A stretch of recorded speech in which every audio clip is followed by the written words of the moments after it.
The rain has been falling since early morning. Not the loud, urgent kind that rushes through a place and leaves just as quickly. This rain is different, steady, patient. The kind that settles in, tapping softly against rooftops and windows as if it has nowhere else to be. Outside the station, the sky hangs low and gray. Clouds stretch across the horizon, thick and unmoving, filtering the daylight into something softer, something quieter. The world feels slower beneath them. Inside the train station, time seems to loosen its grip. The building itself stands strong and unmoved by the weather. Built of brick and stone, its wide arched windows look out onto rain-slicked platforms and dark steel tracks that vanish into mist. The ceiling rises high above, supported by heavy wooden beams darkened by decades of coal smoke and passing years. A large clock hangs above the main hall. Its white face is clean but worn, the black numbers slightly faded. The second hand moves in small, deliberate steps. Tick, tick, tick. Each sound echoes faintly through the open space, blending with the distant murmur of rain and the low hum of human presence. The afternoon train rush has passed. What remains is a gentler rhythm. People waiting without urgency, moments stretching comfortably between movements. Near the center of the hall, wooden benches line the floor in neat rows. Their surfaces are smooth from years of use, edges rounded by countless hands and coats and quiet hours spent sitting. Some benches are empty. Others hold solitary figures, each wrapped in their own thoughts. A man in a wool coat sits near one end, hat resting on his knee, eyes lowered. A young couple shares a bench near the windows, shoulders barely touching, saying nothing at all. An older woman adjusts her gloves slowly, as if there is no reason to hurry. The smell of coffee drifts through the station. It comes from a small stand near the far wall, where a pot sits warming on a burner. The scent is rich and familiar, dark beans, steam, and warmth. It mingles with the faint metallic smell of wet steel and the distant memory of coal smoke. Somewhere nearby, a door opens and closes softly. Life continues, but quietly. At the far end of the hall, near a small office with frosted glass windows, the station master moves through his routine. He is a man in his late 50s, tall but slightly stooped, dressed in a dark uniform worn neatly but without stiffness. His cap rests squarely on his head, brim shadowing his eyes. He has worked in this station for more years than he can easily count. He checks his pocket watch, flipping it open with practiced ease. 2:17 p.m. The next train is not due for another 20 minutes. He nods to himself, satisfied.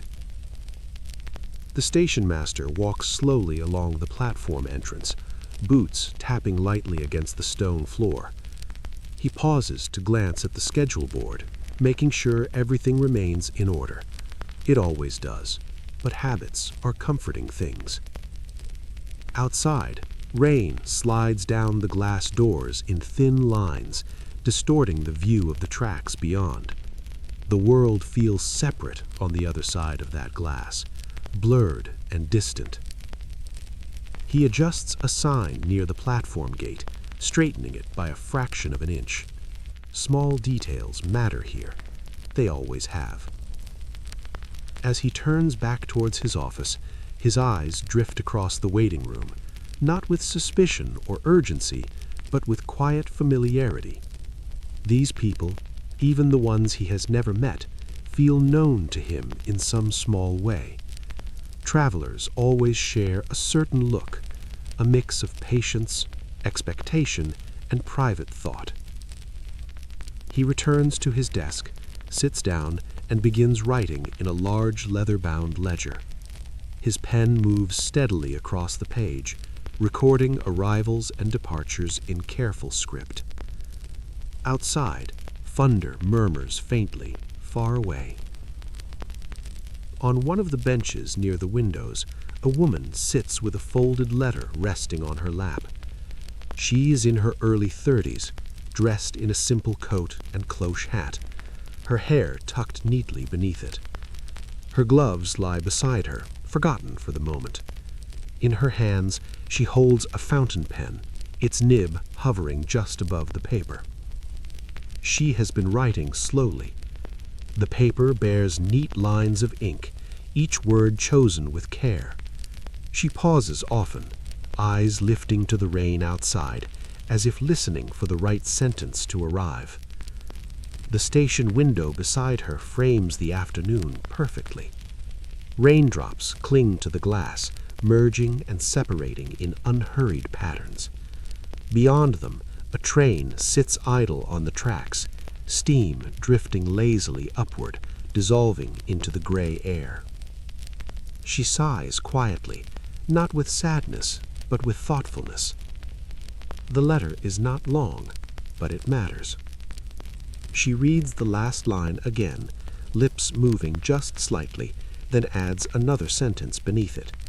Her handwriting remains steady, though her grip tightens briefly around the pen. Around her, the station continues its gentle breathing. A suitcase rests at her feet, its corners worn smooth. It has traveled before. It will travel again. She folds the letter carefully once more, sliding it into an envelope. For a moment, she holds it there, palm resting over the paper, as if feeling the weight of her own words. There is time yet before she must stand. Across the hall, closer to the platform doors, a young soldier waits. He cannot be more than 19. His uniform is clean, pressed with care, though it hangs slightly loose on his thin frame. His cap rests beside him on the bench, and his hands are clasped together between his knees. He sits very still. The rain does not seem to bother him.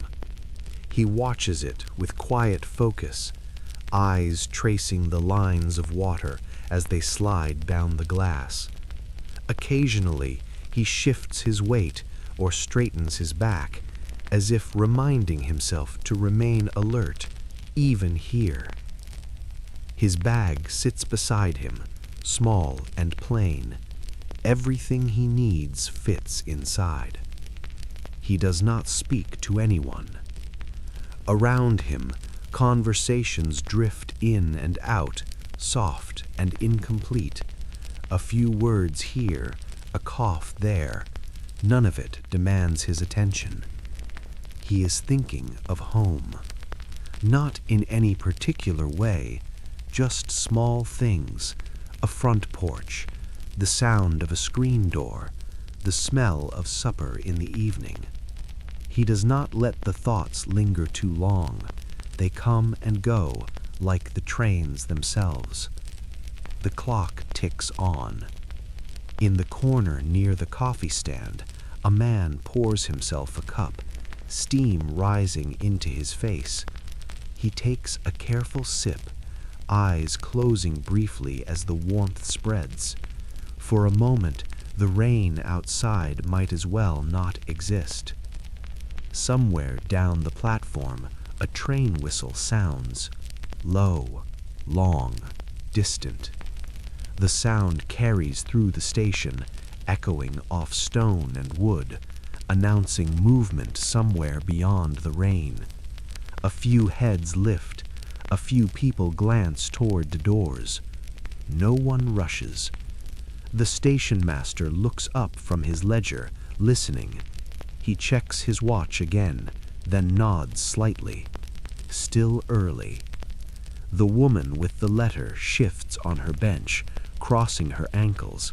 She tucks the envelope into her bag, fingers lingering on the clasp before letting go. The soldier exhales slowly, shoulders dropping just a fraction. Outside, the rain continues its steady rhythm. On the far platform, a train begins to move. Its wheels groan softly, metal against metal, as it pulls away. Steam billows briefly, then thins as the cars slide past, windows glowing faintly in the gray light. Life passing. Inside the station remains. A mother and child walk slowly across the hall, the child's small hand wrapped around her finger. Their footsteps echo gently. The child looks around with wide eyes, taking in the vastness of the space, the sounds, the smell of rain and iron. The mother smiles, adjusting the child's coat. They sit, they wait. The clock reads 2:29. The station master stands once more, stretching slightly before moving toward the platform gate. He opens it with an easy motion, preparing for the next arrival. Outside, the rain softens, shifting from steady sheets to lighter drops. The clouds remain, but the light changes subtly, brightening just enough to notice.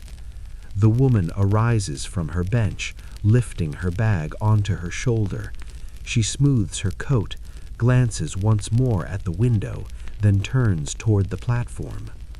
The soldier stands as well, picking up his cap and bag. He hesitates for a moment, then follows, steps measured and calm. They do not speak to one another. They do not need to. The station master watches them pass, offering a nod. They return it quietly. Another train pulls in, brakes sighing, doors opening with familiar sounds. A few passengers step down, coats damp, expressions relaxed. The rain welcomes them. Inside the station, time continues its gentle work. Tick, tick, tick. And for a little while longer, in this place between departures and arrivals, everything is exactly as it needs to be.